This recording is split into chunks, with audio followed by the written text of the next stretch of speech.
I'm sitting at my desk and I see the FedEx truck go by my office. And I ran out to the front door and I told my wife, it's here, and then the FedEx truck just rolled on down the street. I go back to my desk and I'm like, okay, whatever. I check the tracking and I hit refresh and it says it was delivered. I'm like, no, it wasn't delivered. And I go outside and, I'm gaslighting myself. Like I'm looking under planters and stuff. Like, this is a slab. It can't be missing. It's going to be here. I've been, it's not here, but it says it was delivered.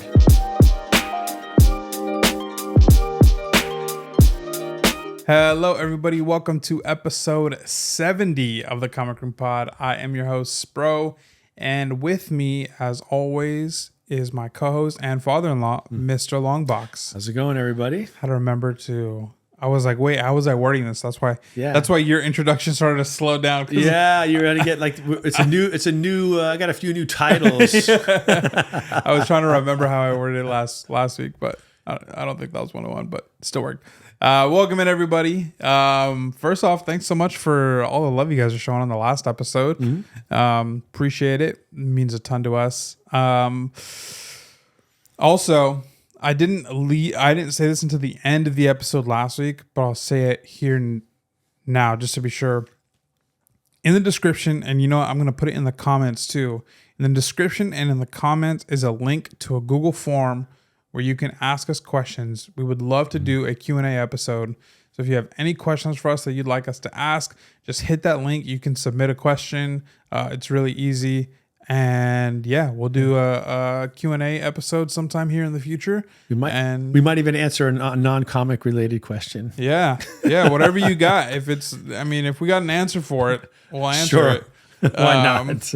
So yeah, that's in the description. It's a Google form. So yeah, that's the link. It'll be labeled submit a question or something like that. Yeah.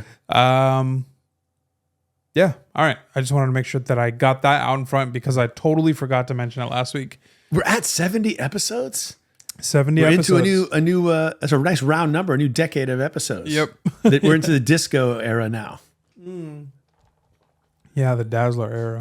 We should put a mirror ball here, a disco ball for the next 10 episodes. Yeah. Or at least hang up X-Men 130 with Dazzler.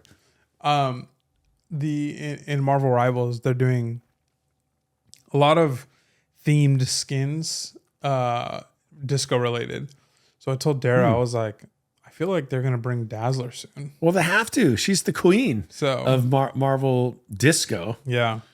So we'll see soon. Apparently, Elektra might be coming out soon in the game. That's long overdue. She should have been in the very first rollout. It's a combat game. Yeah. Who else? It's just tough because melee. That's the thing. Melee is tough. It's true. Yeah. Because I'm sure it's like how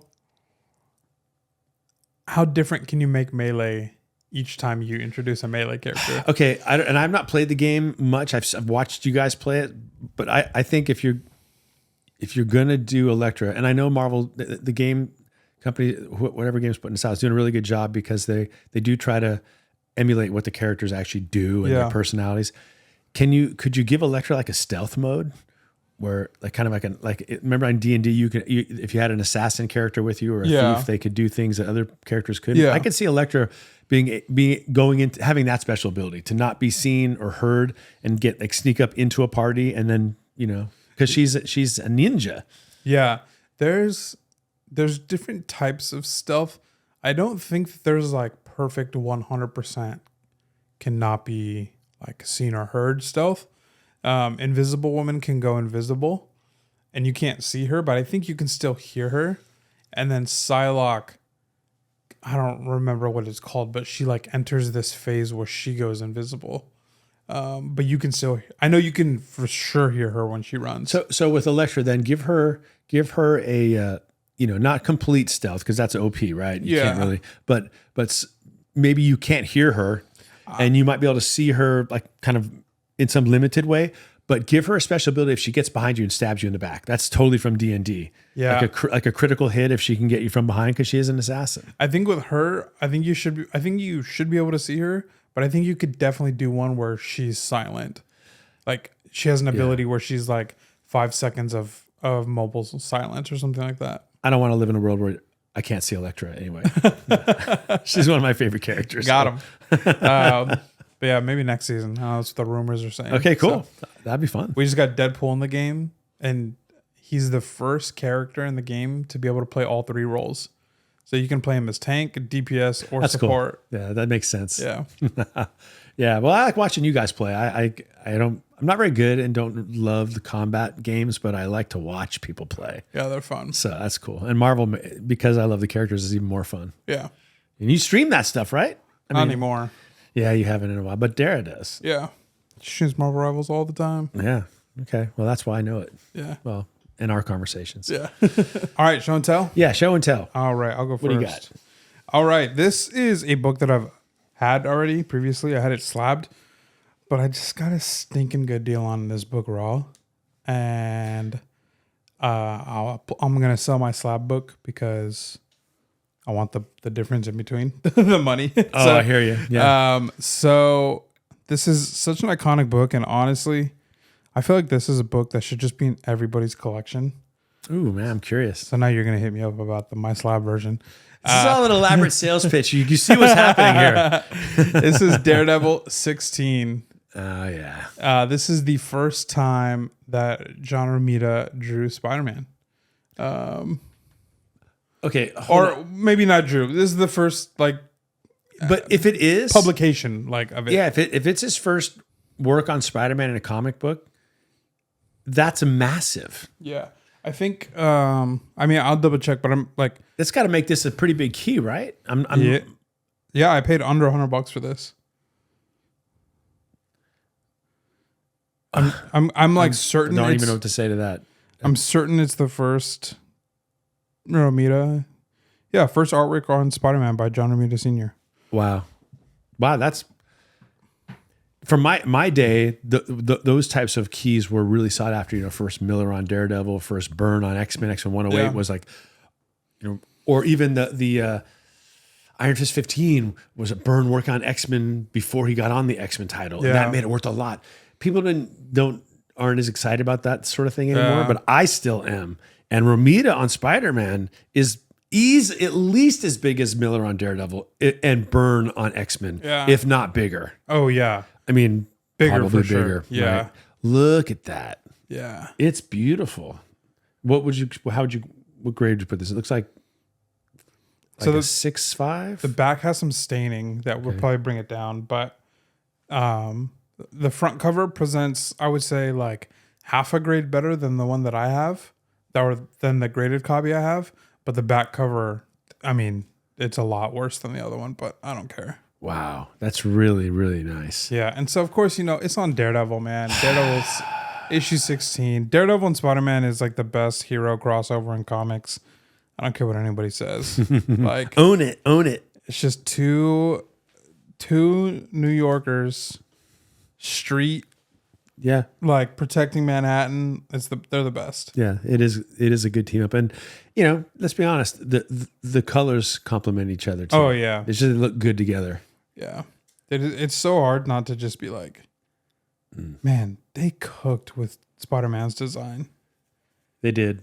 Like, it's just, who was the first? It wasn't that first cover is Kirby, right? AF-15.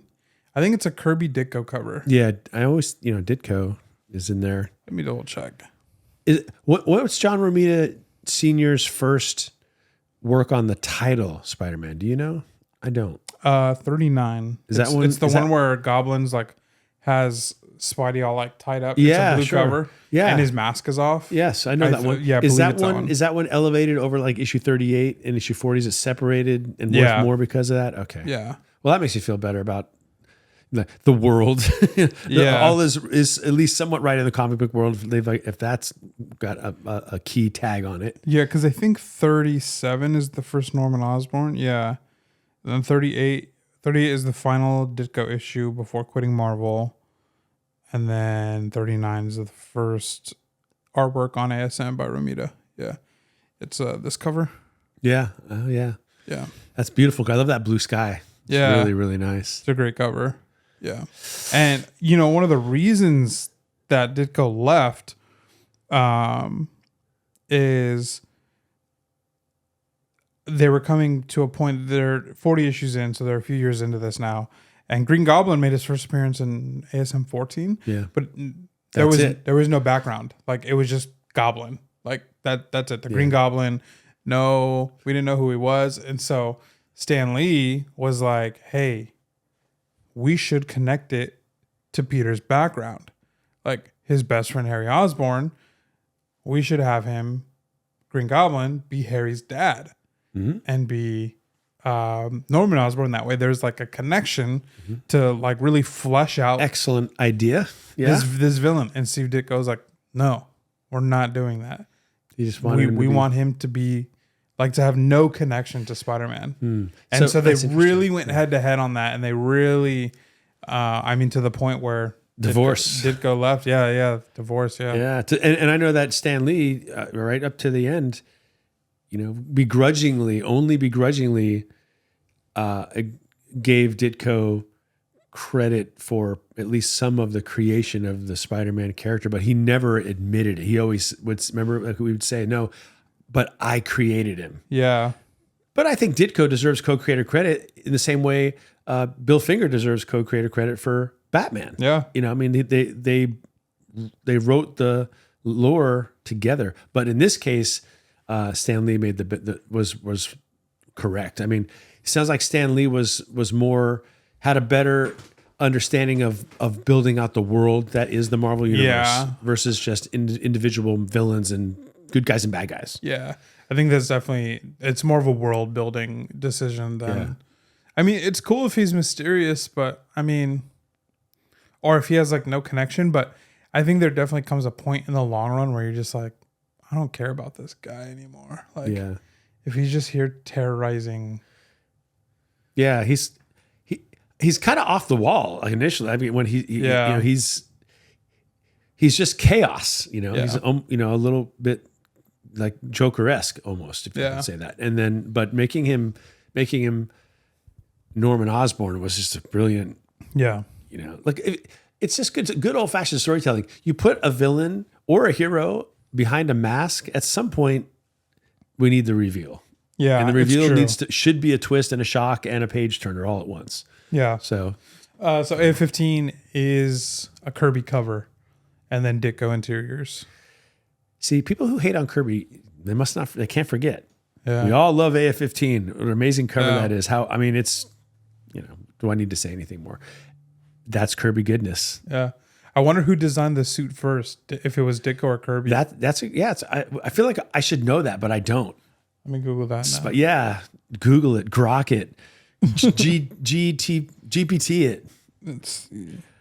Who designed Spider-Man's costume? I mean, it feels like a massive gap in my comic book knowledge that I don't have that information. But that Spider-Man was never the thing that I focused on.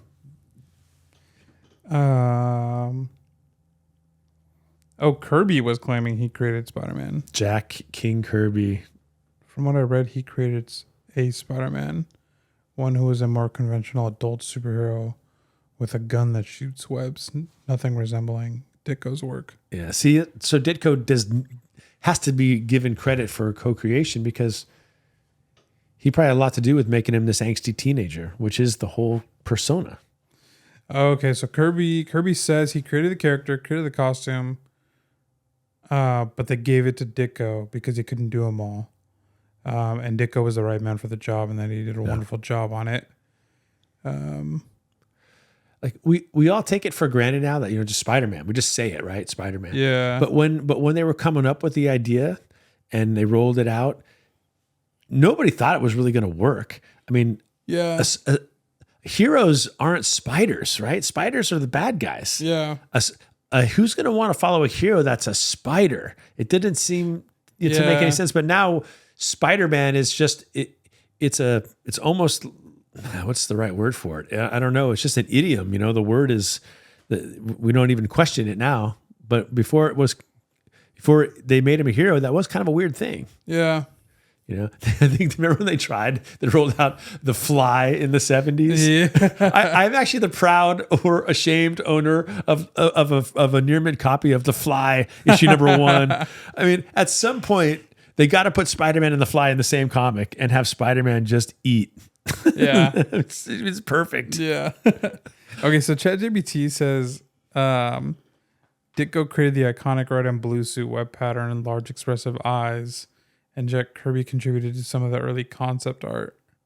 So I don't know if I don't know if there's like really a definitive answer out there. I guess they all kind of created it. Yeah. But if you have a definitive answer and you have a source to point to. Well, Stan Lee thought he had a definitive answer, and his answer was true. me. Yep, and Ditko and Kirby both felt that. Yeah, and that's right. So that there's it's no coincidence that both those two artists wound up somewhere else eventually, and kind of on the outs with Stan Lee. Yeah, in fact, I was talking with my wife, and she was aware that I think there's some kind of documentary coming out about Stan Lee's last few years, and how he may have been kind of the victim of some elder abuse. And by that I mean like they worked him too hard. They milked him. He was a the golden goose or whatever they say, and they kind of took advantage of that. Like convention owners kind of made him work too hard to make that money. And maybe they did, maybe they didn't. And I'm a big Stan Lee fan. Of course, we all are. But I will say this. Should I say it? I'm going to say it. Yeah, I mean, what comes around goes around, dude. He knows the deal. I don't think Stan Lee was unaware. I think there's a clip in the documentary where he says like you're really getting your money's worth out of me, and the guy's like every penny. Is what he said. And I mean, Stan Lee was a businessman. Yeah, and a lot of people didn't like that part of him, and that's just the He's way a it works. Genius marketer. Yeah. So I'm not trying to throw shade on the guy. Well, maybe I did just throw shade on the guy. I mean, I feel like it's not like it's douche shade. Like, not trying to like stomp on the man's grave, but like, no, he did people dirty. Like, yeah, Kirby and Ditko are both like they left for that very reason, that they weren't getting enough artist rights credit and artist rights, and so there's no denying that. And then there's also no denying that, like, shoot, man, he was also done dirty at the end of his life. Yeah, and I mean, it's just like these are it is a taste of his own medicine. Yeah, like these are highly creative, successful people who are going to have egos, and you're going to have but and all this stuff is public and out in the air, so it's not like it's a bad thing to talk about. Dear listener or viewer, don't think that like I have negative thoughts towards Stan Lee. I'm making an observation. Stan Lee is the reason I'm here. So, yeah, it's true. Yeah, let's be real. Yeah. No, he. Some of those clips from the documentary are wild. Did she watch it? No, but she wants to watch it with me, so she just was telling me about it. Yeah. She's seen the clips. I mean, there's some like crazy ones where he's like, I think there's a clip where he's like sitting backstage at a convention and he's like drinking water and he looks beat. Like, he looks like done. And he's like, am I done? Like, something like that. Or like, do I have to go back out again? And they're like, yeah, like, yes. See, and he's like, really? That's messed up. Yeah, that is messed up. I mean, just he's a human being, treat him with and he deserves respect. And he lived into his 90s, so right. So I mean, I don't know how, if I get that far, I don't know how I'm going to be doing, but I don't want someone like beating me around, pushing me out in front of a crowd, making me sign a million things. Yeah. That's why like, that's why there's so many Stan Lee signatures out there. And you can tell the later ones too, because you could see the fatigue in the signature. Yeah. It's kind of sad. It's just like, Yeah, I was, I had a couple customers come by the office yesterday, and I was helping them. They bought quite a lot of stuff, because I sold them like full runs of a couple titles. But so I was helping them walk to their car with the stuff, because it was like 5 short boxes worth of stuff. And when he got to the car, one of the other guys, he like pulls out of his backpack like 5 or 6 signed books by Jim Lee, and they were from the 90s, because they had worked at a comic shop back in the day, and so they were very like personable with Jim Lee back then. And it was just like this beautiful silver fine tip pen that Jim Lee had signed in. And it was just so clean. And I was like, man, like I mean, I didn't say that, but I was thinking like, I would love one of those because he doesn't sign like that anymore. No. Like even his signature is different. And it was just so clean and just the silver was popping. Nice. Like, and just shining. Yeah. And he was like, he looked at me, he's like, yeah, he's like, me and him are going to negotiate on the way back home because he wants to take these off my hands. Oof. I was like, yeah. The more popular they get, the more conventions they go to, the more signings they have, the faster they have to sign. The signatures change just for speed. Yeah. And then also they get messier. And the markers get bigger because it's quicker. Yeah. It's just like, That's why that Daredevil 158 that I have, it's now slabbed, but on the with the OG Frank Miller signature, where I don't know if you guys have ever seen it, but the F is really big and the M is really big. Yeah. There's F, M, and it's just Frank Miller in a ballpoint pen across the splash page. Yeah. It's cool, man.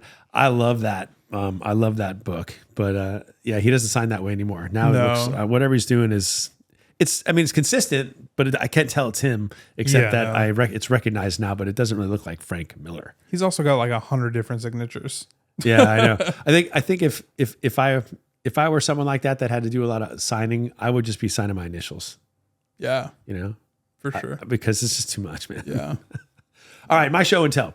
Mine is a couple of weeks ago. I brought Strange Tales 101 here, and that was I was really excited about that because that was the turn for Strange Tales from like a horror to superhero, and also the return or first solo appearance of the Fantastic Four's Human Torch. This one I actually acquired a couple, maybe 2 weeks or so, a week or two before that one. And this is Strange Tales issue 106. Oh, cool. And this one was an eBay purchase and one that we actually discovered together while we were recording. Oh, yeah. Here. And because we started to talk about what is the Fantastic Four's first crossover. Mm-hmm. I mean, they're the flagship, and everybody crossed over into them. But when did they cross over? Yeah. Well, the answer is this. Strange Tales 106 is the FF's first crossover of all four of them. Mm-hmm. Human Torch in issue 101, but all four, 106. And if you're, for frame of reference, this came out in March of 1963, which happens to be the same month that Spider-Man 1 was published, which came out 6 months after AF-15. So, that's how old this book is.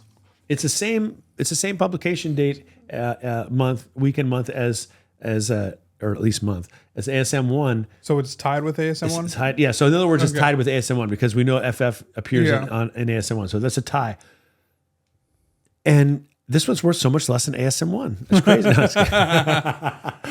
It is worth a lot less than ASM 1, but that would be stating the obvious and taking it somewhere else. But the thing is, it's worth so much less. Like it is the time for first appearance. I paid less than $40 for this book. Wow. And it was sold on eBay as like a 1.0 or 1.5 to a 2.0. There's no way. Yeah. No. Now we pulled it out, and there's a detached staple. I think I showed this to you a couple weeks ago. Yeah. And we both agreed it's probably about a 3, maybe a 3.5, something like. Not going to get up to a 4, but the eye appeal on this thing. Are you kidding me? It's gorgeous. Look at that. It looks like a 5.5. Yeah, really. Yeah. At least, I mean, it's really sharp corners mostly. I mean, if I'm looking at this, like to grade, my mind is thinking a 6 as a starting point. Yeah. Like without having opened the book, without looking at the back cover, I'm like, okay, this is about in the 6 range. The back cover looks good too. It's just a detail. It's a spine split. Spine split, yeah. I forgot about that. Yeah. But spine splits are my favorite defect because because of all the defects. Spine splits and detached staples because they really have no effect on the way the book looks in a Mylar bag or in a slab. Yeah. So anyway, as you guys can probably tell by now, I'm starting to slowly acquire more and more of the Strange Tales with those early FF appearances. A side quest you got me going on. Was it like my birthday last year? I think it was. Yeah, I think so. That you gave me an early FF appearance in Strange Tales, and that got me thinking about. Well, these are coming out at the same time as all these FF books I'm trying to acquire. The first year of FF, these other books were coming out right about the same time, but they're so much less expensive. Right. Now I can't stand here and sit here and tell you, well, that's a sleeper book. Get it now before it goes up. It's been 50 years. It's not, it is what it is. Right. But if you are looking for a book that has some historical value at a really good price, these Strange Tales books, this one here in particular, and also Strange Tales 101 is a good place to start. Yeah, for sure. You know? So I'm really stoked to have it. It didn't cost me much, but it has a lot of collector value for me. Yeah. You know, and to find one with that kind of eye appeal, yeah, it's a good one. Yeah, for sure. That's nice. All right. We got some news this week. Yep. Some news. The Batman, Brave and the Bold, officially has writers. Oh, I lost it. So that's the title of the movie, The Batman, Brave and the Bold. Brave and the Bold, yep. Cool. With Damian Wayne. Christina Hodson is set up to write about the Batman movie. And you might be thinking, I'm not familiar with her work. She wrote The Flash and Birds of Prey. And if you've seen either of those movies, they're not good. Not only are they not good, the writing is not good. Oh, no. The writing in The Flash is not good. This decision is so bad that James Gunn cultists on Twitter are like upset about it and confused. Even the diehard. They're like, bro, like what? And then like there's other like of his like mega fans that are like, this is an amazing pick. Like The Flash was actually a crazy underrated movie. Like, no, The Flash was bad. From top to bottom, The Flash was a bad movie. From directing to acting to writing to CGI and set design, like none of it was good. So nothing should survive from it. To Correct. see another Yeah. And it's no. it's like people one of the comparisons is like, how do we have like the Batman movies and or like referencing the Batman movies? How do we have absolutely peak writing, peak cinematography, incredible generational actors in that movie? Robert Pattinson, Scarlett Johansson, Sebastian Stan, just like elite generational talents. And then the DCU Batman gets the writer of The Flash. Just, what are we doing? I don't know. So it's literally sparked again, hashtag restore the Snyderverse. Like that's how bad this decision is, because people were like, you know what, maybe the Snyder cultists were right. Like maybe we got to bring it back. So now help me understand. We've got the Pattinson Batman movies. Correct. This is a DC. This is right. the same universe that Superman exists Correct. in. Got it. Okay. Yeah. Just making sure I'm on board here. So yeah, man, that's not good. Yeah, Birds of Prey. I enjoyed Birds of Prey better than The Flash, but I think there was a lot of that movie has been forgotten. Like people don't. I don't even think I ever knew it to forget it. Yeah, people don't talk about it. Does that include Catwoman? Isn't she? At least she's in the comics, Birds of Prey. But no, I don't think so. I would have known that for sure. I don't think so. Is she in the Birds of Prey? Well, yeah, she shows up in a comic on the covers of those all the time. Because the Birds of Prey is like the different Batgirls and Batwomans, and then what's the one? Ah, man, the one who like the iconic cover where it's like the Robin cover, where she's like jumping out. It's in the Flash comics from the Golden Age. Yeah, I'll have to look. I'm gonna look it up. I'm forgetting it. Well, but it's like bird related. Yeah. Anyway, yeah. Okay. So, And that Harley Quinn is in that movie because that was the marketing pull for that movie was we'll cross over Harley Quinn and then we'll have like other Birds of Prey characters in it. But okay, and this is so getting back to the Batman movie. Is it this? You say it's going to focus on Damian Wayne? Damian Wayne's going to be the Robin of that movie. Okay. Yeah, so they're gonna no Dick Grayson, no Jason Todd, no Tim Drake. Okay. So man, the movie was okay. Black Canary. There we go. Yeah, that's it. Black Thank Canary, you. Yes. Drive me crazy. Yeah, I mean, yeah, it's driving me nuts. Yeah, Black Canary. The movie was fine, but it was like it wasn't anything. Like you said, like you've never even really heard of it. No. I really hadn't actually heard of it. Yeah, I might be mistaken. His name is in it? Obi-Wan. Ewan McGregor. Ewan McGregor is in it. He plays Black Mask. He's pretty cool. I like him. I like him too. Yeah. Yeah. I'll give it a watch. Yeah, and it's like you'll watch it and that's it. Like yeah, like so many of James Gunn's movies lately. Yeah. You just watch it and go, it wasn't a bad use of a couple hours, but then it's out of your mind. Yeah. It's nothing that stays. Yeah. So yeah, some bad, very poor. I think it's a bad choice, and I think if you're wanting to, I don't know, that it just is like. Well, you know, what are we doing? Last week we were talking about first Damian Wayne, and I was talking about how I had the Son of the Demon hardcover first edition graphic novel from the mid '80s, Yeah. and that was retconned in as his first appearance and all that stuff. Thanks to you, I now have the first. And the claim sale where you hosted Katsu Comics, I have the first Damian Wayne. At least it's coming. Yeah. And you knew it too. You're like, as soon as I popped in, because I had to work late that night. As soon as I popped in, you're like, hey, Katsu's got first Damian Wayne. Yeah. Well, I tagged you earlier when he first showed it. Shoot, I wish I had been. I wish I was driving at the time. I think, but I was the last. I was asking to look at it. There was one more free shipping, which really was you were paying for shipping. Oh, I think yeah. you did. One more free shipping left. And when I asked just what the condition was or to look at it, and then while he was doing that, somebody claimed something else. Oh. And so I didn't get the free shipping, but I'm kind of glad because I wouldn't have wanted you to pay for my shipping. Like I once I realized that it was you who did it, I was glad I didn't get it because I would have, if I'd known that, I would have said, no, just give it to somebody else. Yeah. You know what I mean? It'd been like weird for you to buy my shipping. You know what I'm saying? But I want to support Katsu same as you. Yeah. So I wouldn't have done it. But so but it was just funny. But that book's now coming. So I'm going to have both side by side. It'll be kind of cool, right? So I'll read one and read the other and check it out. So. Yeah.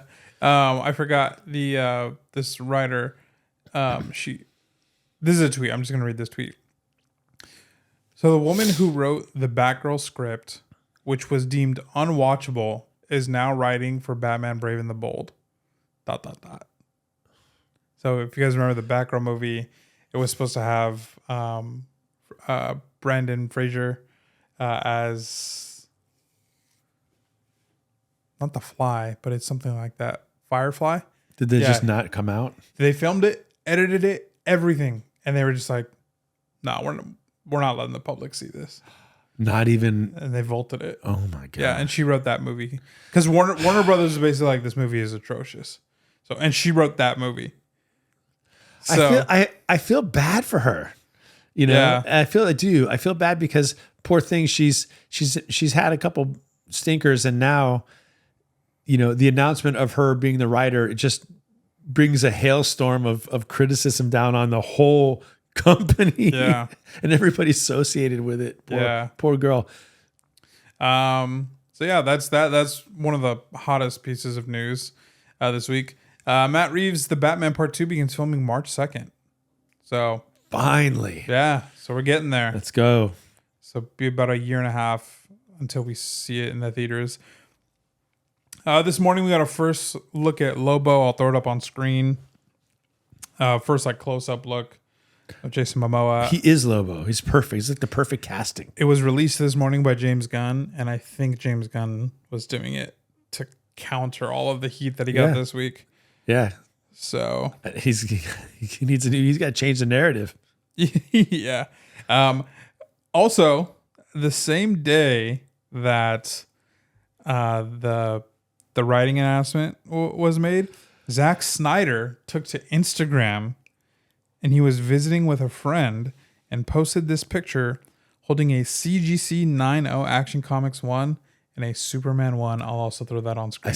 Am I looking at it because you sent it to me? You did, right? I might have on IG, yeah. Yeah. So I'm going to assume that the 9.0 he's holding is the $15 million sale. I mean, how many 9.0 Action 1s are there? 2? Yeah. I think there's only 2. Yeah, probably. So was he part of that purchase? He said it was his friend's book. Oh, that's right. That's right. He did. So, yeah. Woo. Check this out. Absolute Batman has some $200 last sales.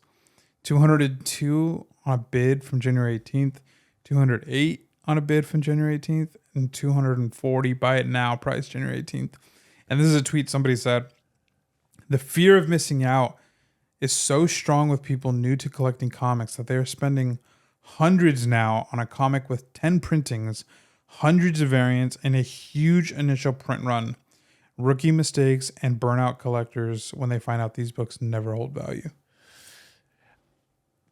I think that's an accurate statement. Yeah. Yeah, I don't think he's wrong either. No, I think it will never, it's going to have value. It's always going to have value. But we kind of were talking last time that I think we'll probably settle in maybe between 60 and 100 based on condition. I think that's probably where it will be for a while, and then eventually it will depending on what they do with the property. Like if they do make an animated series, I saw a YouTube video where someone speculated how cool that would be, and I think it would be great. Yeah, and then if they were to do something like that, then sure it could be one of those books, kind of like a. I don't even think it could be like a first Harley Quinn because it's not the first anything. No. It's going to be limited by that and by the huge print run. Yeah. But FOMO, man, it's real. Crazy. It's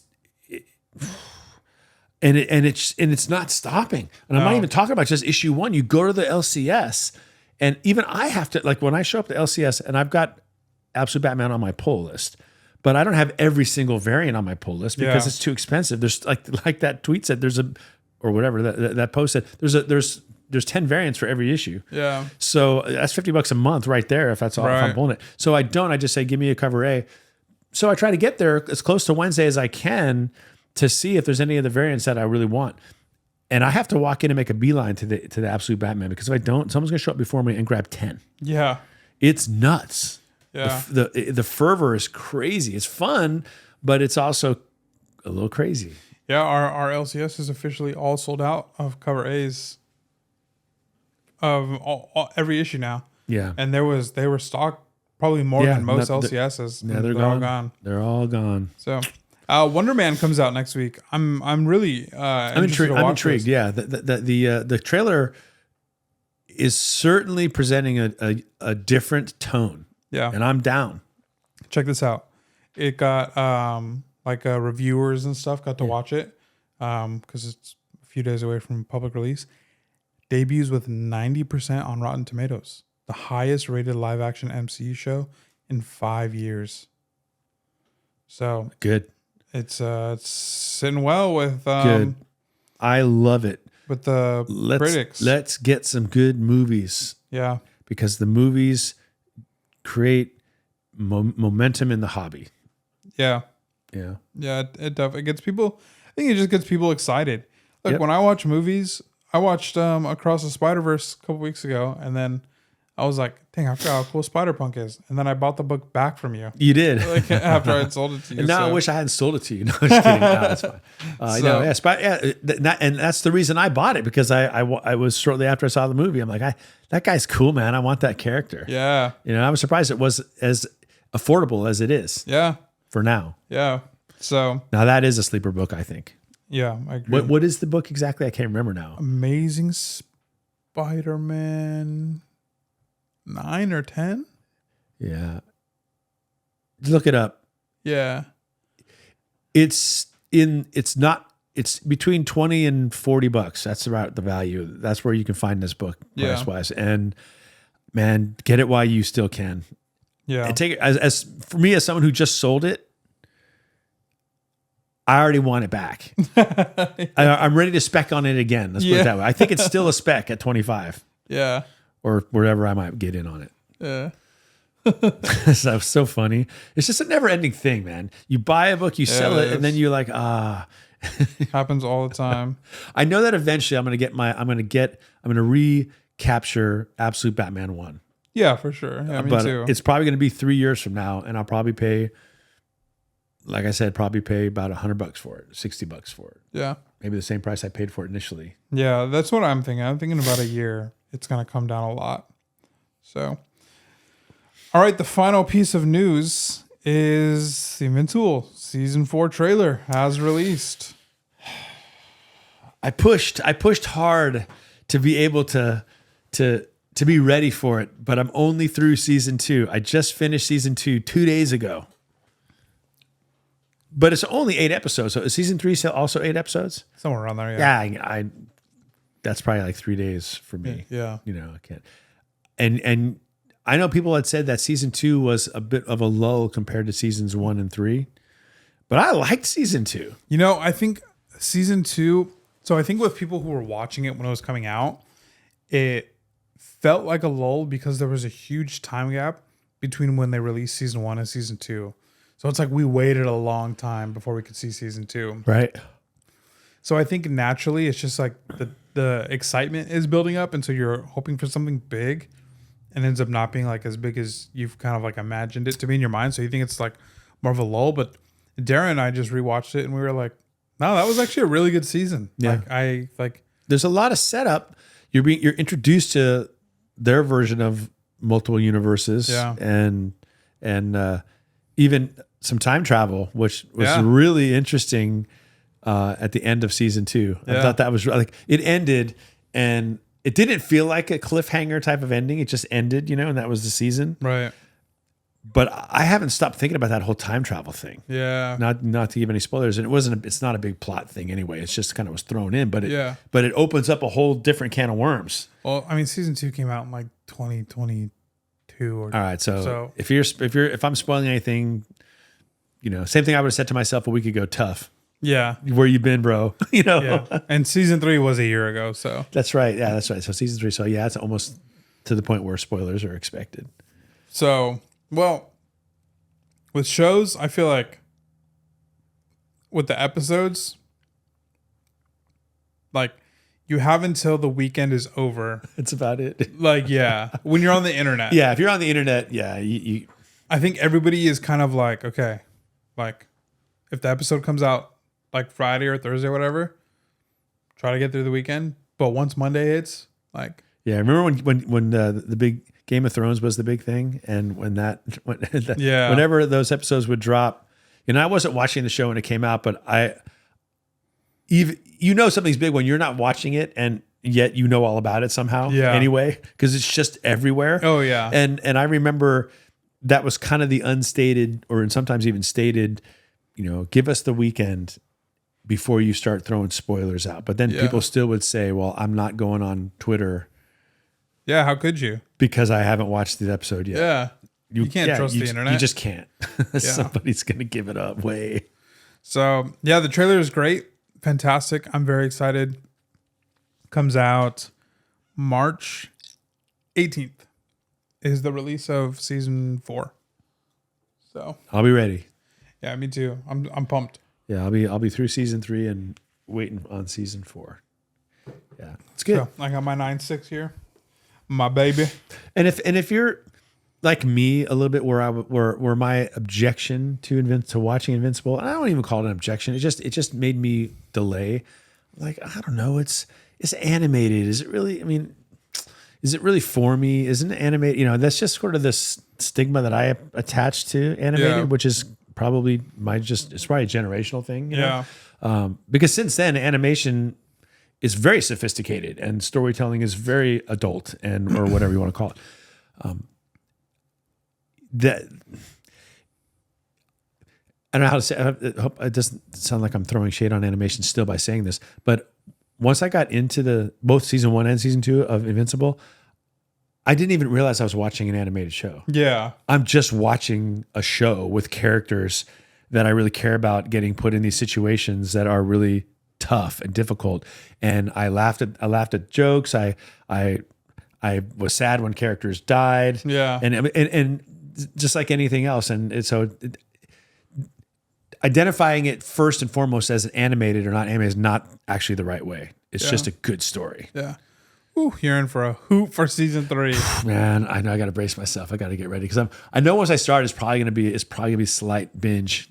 Yeah. It's like 2 or 3 at a time kind of thing. Oh man, season 3. Let's go. All right. You got a story to tell. Yeah, I got a story to tell, gal. I'll jump to the end first. No, wait. No, I can't do that. No, I gotta build it, don't I? Yeah, you gotta tell the story. All right, here's the story. The story is I got, as you know, or you may not know this, but my number one primary goal for collecting this year for 2026, which we rolled those out maybe about 4 episodes ago. Yeah. 3 episodes ago. Is to acquire Detective Comics issue 122. That is the first cover appearance of Catwoman ever anywhere. And it's not cheap, but it is the last of the 8 Golden Age Catwoman covers. There are only 8 and I've got 7. And so I'm trying to get this one, but it's going to be tough because, my thought was it's going to be tough because it's very expensive. So anyway, even before the new year arrived, I spot one for sale on eBay in an auction, which, sometimes you can get lucky in an auction. Yeah. And that's what I preach. Yeah. You preach. Go get those, look for the bids. Yeah. And this was in a CBCS 3.0 slab. And the bidding started at $1. And I looked at it and I'm like, well, I'm definitely going to put a watch on that, And after like 4 or 5 days, and it was a 7-day auction, it was maybe sitting at about $200. And you guys, at a 3.0, that's about a $3,000 book. That's the going rate for a 3.0 slab of this book. And so anyway, there were a few red flags about it though, because one of them was, and you and I actually discussed it, before I even put a bid on it. But one of them was that the picture was kind of blurry. Mm-hmm. More than kind of blurry. You couldn't even like zoom it out to see the cert number for CBCS. But, and you found this out for me, there is only one 3.0 on the CBCS census. So I was able to look there and say, okay, well, this is the book. Yeah. The other potential red flag would be that it was a brand new seller. And, typically brand new, that means they had no feedback at all. It was just 0. That little number next to their name was 0. Yeah. Which means like buying, because that's even counts your buying reviews, like how sellers rate you as a buyer. It's a brand new account. And it's unusual for someone to start a brand new account and then begin by putting up a banger book. Yeah. And this was not the only banger book. There was a Spider-Man 1. There was, they were all silver ASM and golden. ASM 1. Yeah. ASM 1, the first, the one we just talked about earlier. There were a bunch of bangers, golden and silver age bangers that this guy was selling all at once. Some iconic Joker, Golden Age covers. Yeah. Which is crazy stuff. And I think first Ghost Rider. There's just all kinds of stuff. There's like 7 books that were all in going. The initial, and then more came a few days after. Yeah, including a higher grade ASM 1 even. Yeah. And so my book wasn't the first to close. A couple closed before that, and they went for several $1,000s and the whole thing. Anyway, so there I am. It's like it is December 29th. I'm sitting in a coffee shop next to my wife, and I'm watching this thing. And there's about 3 minutes left, and I decide I'm just gonna put a bid. It's way too low. It won't win. But if it were to win, it's worth the risk, Yeah. honestly. And plus, you get buyer protection on eBay. So I put a bid in and I won the auction for $911. It was such a deal that I actually decided that when I get it, I'm not even going to keep it. It's too good of a deal. Yeah. I'm going to sell it. Buy it for $911, sell it for $3,000. 9/11, never forget. Yeah, right. I should. And I won't. No. And then with the profit, buy maybe one that's slightly less grade, Sure. and then have even basically Pocket got a nice chunk of change. and pocket some money and so have the book and not even be out any money, but be in the positive. So, there's a part of it that's like, it's too good to be true. And Joshua can attest. I told him all along, it's not going to happen. There's no way. And you're like, no, you got to believe. You didn't believe it. I was like, ye of little faith, man. Yeah. Have a little bit of faith that this book is going to come through. And it was the one book of all the books, or of all the big books that this guy was selling, that kind of went under market. A lot of them kind of hit and sold. The ASM1 sold it right about FMV. So, Which was kind of shocking because it definitely was like the ASM1. It was a bid and it went for like on the dot. yeah, FMV. like 2,500 or something like that. Yeah, no, I think it was higher. yeah, I think it was like in the fives. Yeah, well, there were two. I can't remember which went for what, but yeah, I paid him right away, which came out to be more than $1,000 with tax and fees, all that stuff. So anyway, sent it away, and one thing I had done before I bid was that I sent him an email and said, a message on eBay and asked if he could send me a better looking version of the cover that's not blurry. And he didn't respond, which was another red flag. It was a seller in Canada, which is not a red flag. Who cares where they are? Canada. Well, Canada's a red flag. Canada's a red flag country, man. No, sorry, my Canadian listeners. Listeners. Sorry about that. So anyway, but all things progressed as they should. I got a tracking number from FedEx. An initial tracking number from Canada. Then when it came through customs, it transferred to FedEx. And then I'm tracking it. And I remember I sent you a picture with the tracking thing. It's like, is it real? And you're like, come on, of course it is. It's going to work. And so I'm really excited about this. I was a beacon of hope throughout this entire process. He was really hopeful. I was a little more skeptical, but at the same time, you were Batman and I was Superman. I'm like, it's not going to happen. And I'm like, believe in people, man. I believe. And then finally, I had a delivery date from FedEx. So I'm like, he sent me something, right? I mean, why would I think it's anything but the book? Like it, right? Maybe he's just some guy who came into some books and put them up on eBay, and he's just making some money. Yeah, he's not worrying about FMVs and all that stuff, and he's just gonna. Sometimes you can say, well, FMV is what the going rate went on eBay. That does decide the market, right? Yeah. So anyway, the day the book comes, I'm all excited, and I am going to put out a video on my YouTube eventually. But I videotape myself talking about it. I set up my camera on the front door so that I could videotape when FedEx came and me getting it and opening it and the whole thing. And I've got the camera set at my front door. I'm home all day. I'm not leaving. It's delivery day, right? Yeah, it's delivery day. I'm not going to leave my house at all. I've done that before, and it was a Friday, so it was going to be. That means if I didn't pick it up, it was going to be sitting in FedEx for a weekend. And we record Fridays. Yeah. So I remember, Mr. Longbox was like, "We're recording when I get this delivery." Yeah. And he's like, "So just hang tight." And I was like, "Go with me." Yeah. And I waited, and I'm sitting at my desk with the, just at my desk, and I see the FedEx truck go by my office window. I'm like, yeah, they're here. And I ran out to the front door and I told my wife, it's here. Yeah. And then the FedEx truck just rolled on down the street. I'm like, what is wrong with, how can they be so inefficient? How they're here. I'm here. Yeah. Are you telling me there's a different FedEx truck, which has happened to me before? They aren't very efficient. Yeah. So I go, back to my desk and I'm like, okay, whatever. But then I check the tracking and I hit refresh and it says it was delivered. I'm like, no, it wasn't delivered. And I go outside and, I'm gaslighting myself. Like I'm looking under planters and stuff. Like, what, Yeah. this is a slab. It can't be missing. It's going to be here. I've been, it's not here. Yeah. But it says it was delivered. And I just don't understand what's going on. And now I'm ranting.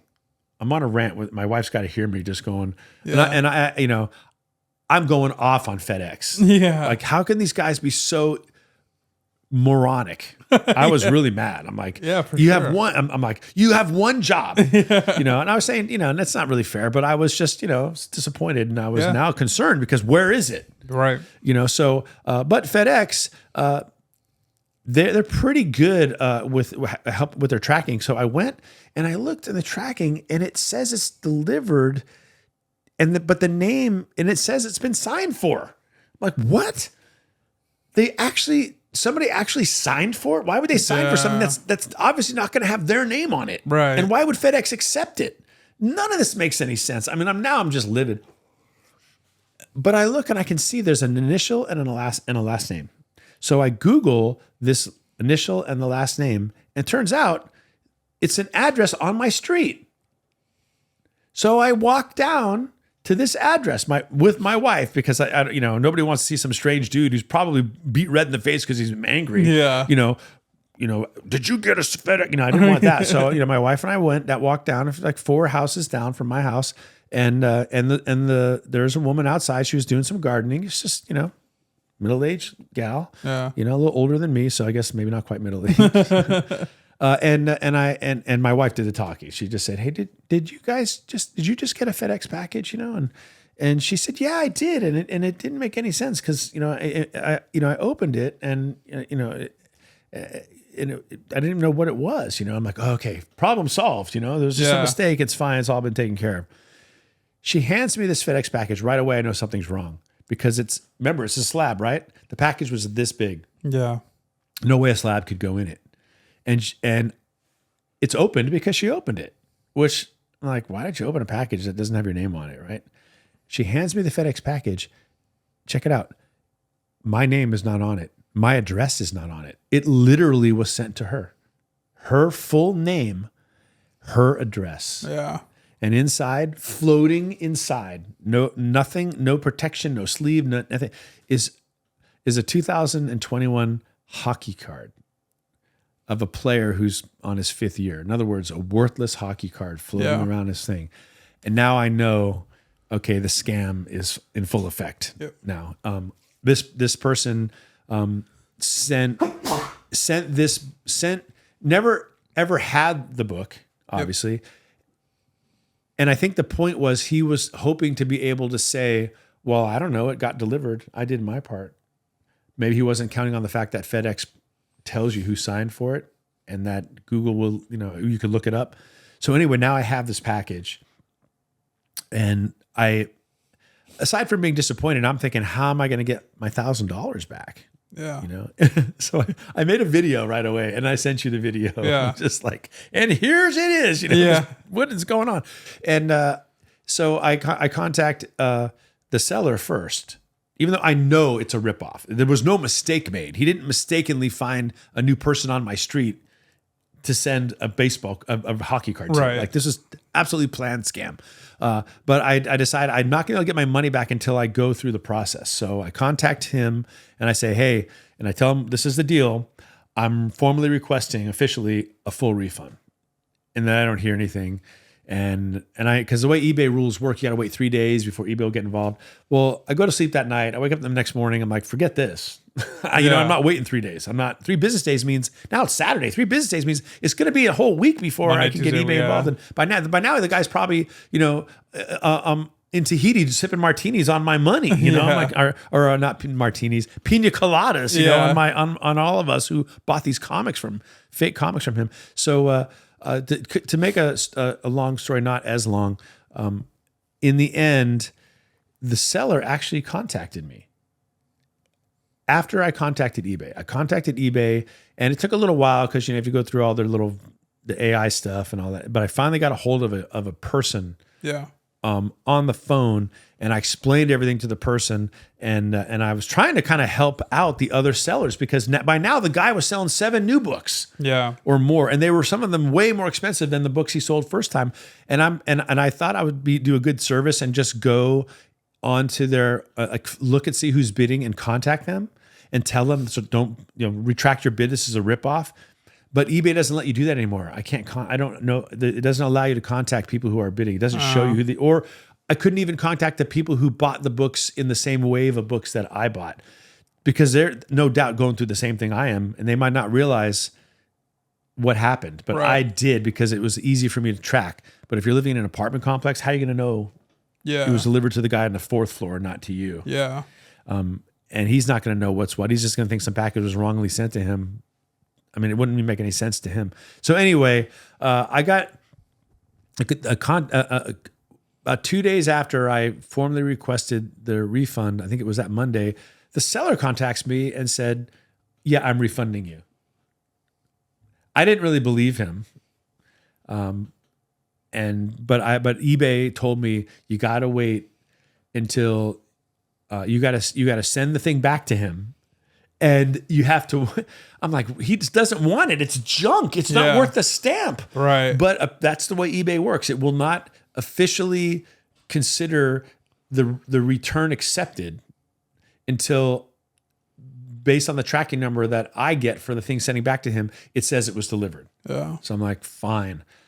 I don't want to send this thing internationally back to him. It's going to cost me some money, but it's $1,000. I want to get it back. So, but before I could even do that, the refund came through, because that was going to be if eBay had to get involved. But if he refunded me without anything, then I don't have to send anything back. Yeah.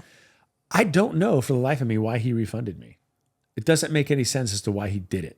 I think he was just buying himself time to make the money on everybody else. Maybe. Yeah, to keep scamming. Yeah, because I was the first one to know what his scam was. Yeah, because I actually could go through. I know exactly when the FedEx truck came.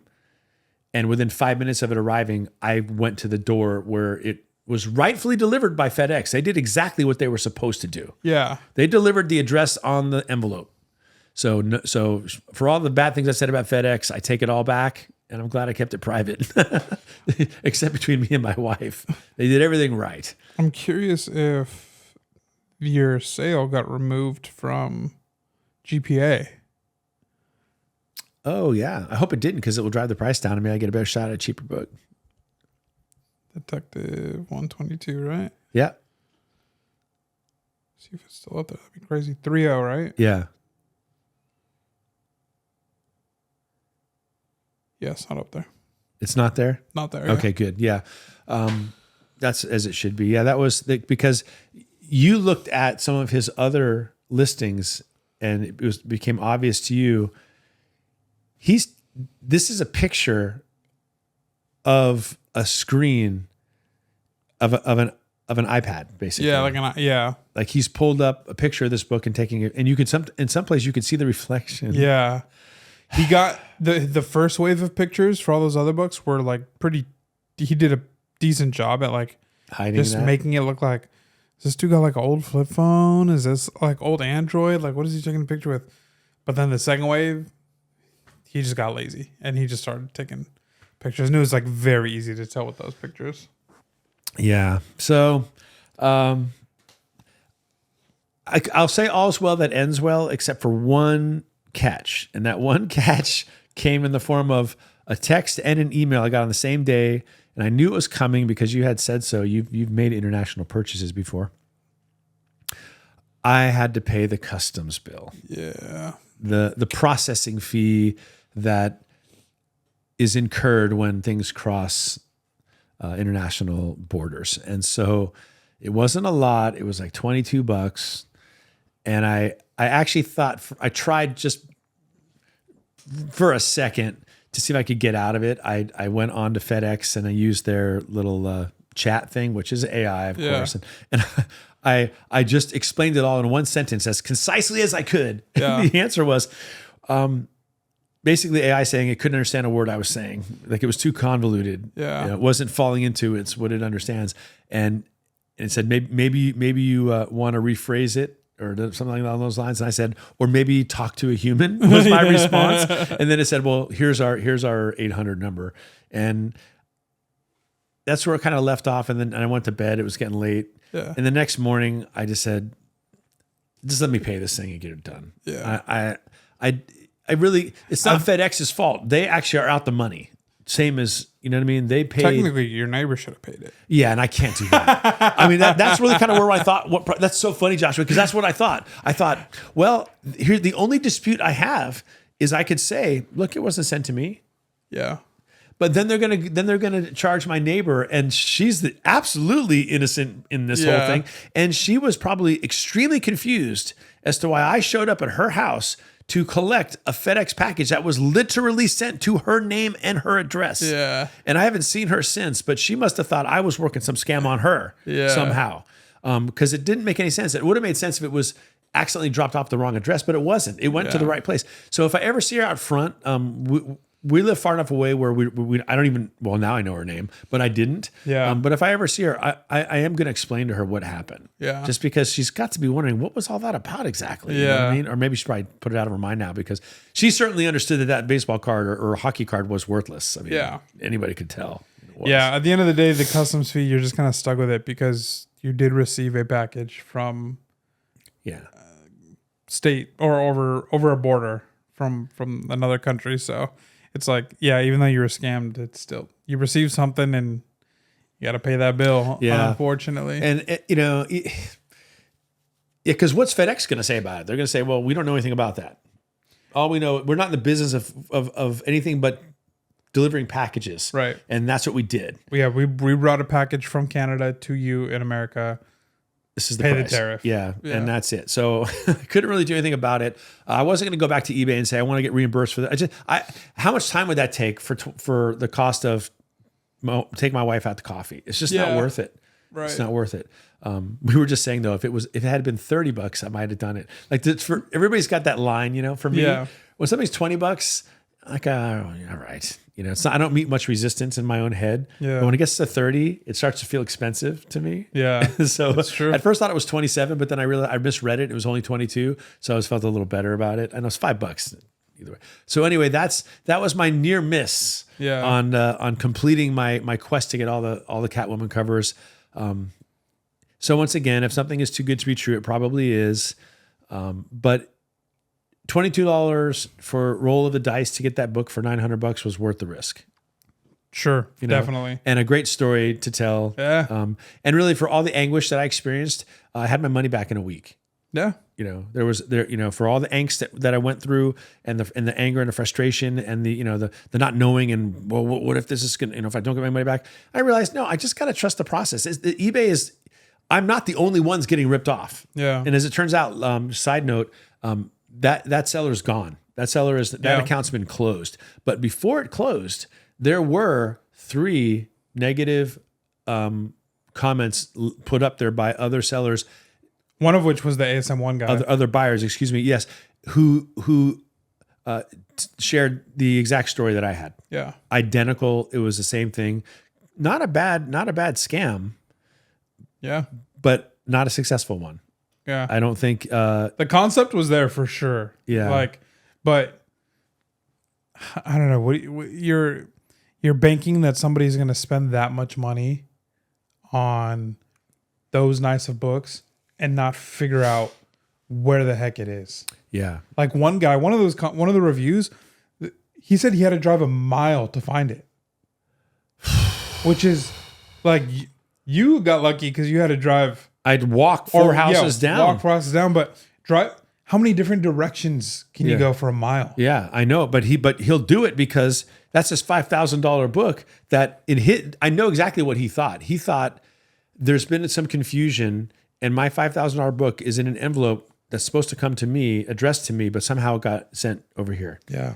You never would have dreamed that somebody would intentionally send it somewhere else. Yeah. But then when you realize, oh, that's because there actually isn't anything in there. But you're not going to believe that. You're going to think, oh my gosh, I have no idea who's got their hands on this book. And they might just look at me and say, I don't know what you're talking about. Yeah. And now I'm really up a creek. And I think that's what this fraudulent seller was banking on, just sowing confusion so that nobody really knows who to blame and what's really happening. And then the guy's off and gone. But if he was going to do that, he should have built up some feedback first. Yeah. Because he had no clout, none, zero, So I always knew, well, there's strength in numbers, and there's going to be a number of us who got ripped off by this guy. eBay will get us some money back eventually. But in the end, it was a week. Yeah. But I want my Tech 122. I was counting that chicken. Even though I was very cynical, I still was dreaming it. Yeah. I really thought it was going to happen when I had the delivery date. Are there any on eBay right now? Yeah. In fact, there are always ones on eBay. There's a restored one, which I'm not a restored one, a qualified, which I don't want. And then there's a couple others, but they're all like $3,000, $2,500. 5.0. It's a good looking 5.0, 4,500. 1.5, 2,500. Yeah, I can't. Oh my gosh, that's chewed. Yeah, it's really bad. You saw that one? Yeah. Goodness gracious. I'm not buying that. I mean, if you're buying a book for the cover, it better be a good looking cover. I'm holding out for that 0.5 that we looked at. That presented like this one. It presented beautifully, and it was a 0.5, and it sold for about $900. Yeah. So maybe he'll resell it. I think there's a 6.5 up there. 7,000. Crazy. 6.5. 7,600. Yeah. And 5 cents. Okay. I'm gonna start a GoFundMe. and nobody should give to me because there's a lot more people in the world who need funds raised for them for actual needs. So no, I won't do it. Oh man. But can you do a GoFundMe for wants? GoFundMe for wants. I'm reading a book. I'm reading a book right now, and it kind of gets into the psychology of like the brain and behavior of habits. And one of the things that the author talks about is the dopamine release in your brain when you get what you want is actually less than the dopamine your brain gives you when you anticipate the thing you want. Oh, interesting. Wanting it is a higher dopamine hit than getting it. All right, you heard it here first. Don't buy the books you want, just want them. Just want them. So I'm in the sweet spot. I've wanted this book for a really long time, so I just keep getting the dopamine hit. Does dopamine come? Is satisfaction different though? Well, I think it's the anticipation of satisfaction. It's not just the wanting without ever anticipating having it satisfied, but it's the moment the burger is brought to your table, but you haven't eaten it yet. I see. But you're looking at it. Your blood, your brain floods your blood with dopamine more than when you take the first bite. Oh, interesting. It's the anticipation of the goodnight kiss on your first date. Your blood is flooded with dopamine more than even the kiss itself. I see. So that's at least according to this author. Yeah. So I guess I can say, look, I certainly got a huge dopamine hit when I saw that FedEx truck. I was dancing down the hall. I was so excited. Yeah. I couldn't believe it. It was actually going to happen. And I really at that point did believe because, he went through the trouble to put something in the mail. Like if he's going to rip me off, just don't send anything. Right. Yeah. So yeah. So I got to think I was going to have it.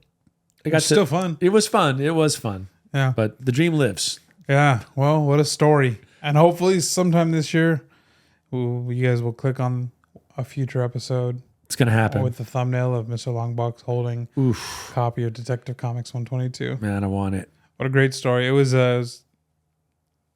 fun just being a person believing the whole time because I had no skin in the game. You did help me, keep me my nerves chill about the whole thing because you would be like, no, it just, not just, hey, Bob, you got to believe blindly. You weren't saying that. You were saying you got to believe, but also it's eBay. They have buyer's protection. Yeah. And that really helped me because, I'm from the old days of eBay when they didn't have that kind of stuff. Like it was buyer beware, and you would never buy from someone with no feedback. You have to be dumb to do it. And I know that's changed, and I am living proof. I broke all my own rules, and I paid for it. But then I got reimbursed for it. Yeah. So you buy with confidence on eBay, even if you think it might be a ripoff. They will give you your money back. Yeah. Just maybe buy not internationally. Yeah, there you go. Yeah. All right. Well, thank you for the story. Appreciate it. It was a good one. Always happy to share my bad beats. Thank you guys so much for watching, for listening. We appreciate you guys. You can check us out on Instagram. I'm at Spros_comics. He is at Mr. Period Longbox. Again, there is a link in the description and comments to submit a question for a future Q&A episode. We would love to start fielding questions from you guys. So go ahead and send us something. And we'll get to that in a future episode. That's about it. We'll catch you guys next week. All right. See you later. Peace. Bye.